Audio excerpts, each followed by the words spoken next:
For months, polls and Republicans bullish on the midterms.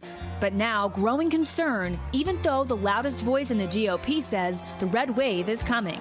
We're going to take back the House. We're going to take back the Senate. We're going to take back the Senate. And we're going to take back America. But those raising money and crunching the numbers, like Senate Minority Leader Mitch McConnell, striking a very different tone. There's probably a greater likelihood the House flips than the Senate. Senate races are just different. They're statewide. Candidate quality has a lot to do with the outcome. That comment infuriating former President Donald Trump, who took to his company's social media platform to call McConnell a broken-down hack, even calling his wife, former Transportation Secretary Elaine Chao, quote, crazy. McConnell's remarks widely seen as a rebuke of Trump-backed Senate candidates like Herschel Walker in Georgia. I was good air, decided to float over to China. And Dr. Mehmet Oz in Pennsylvania. I'm at Wegner's, and my wife wants some vegetables for crudité. Who have been marred by gaffes on the campaign trail. The only thing that can hurt the Republicans' chances of winning were the candidates that they came up with if they were following in Donald Trump's image.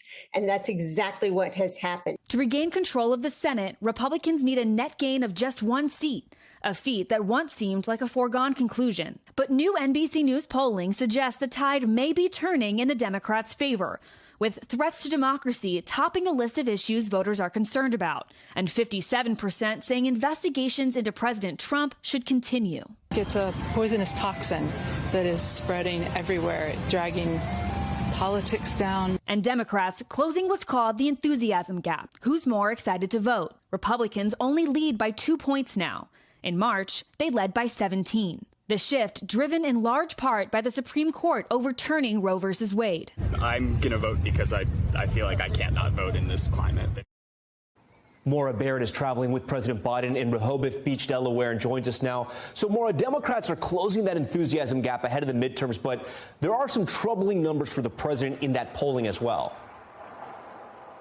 Yeah, Tom, a lot of interesting context in our new polling. In fact, 74% of respondents think the country is headed in the wrong direction, and a record 58% actually think America's best days are behind it. So not a lot of optimistic energy for the Biden administration or Democrats overall. So, you mentioned in your report Democratic voters are motivated by the decision to overturn Roe versus Wade. We saw what happened in Kansas. But Republicans, do we think, could be also getting a similar bump from the FBI search at Mar-a-Lago? For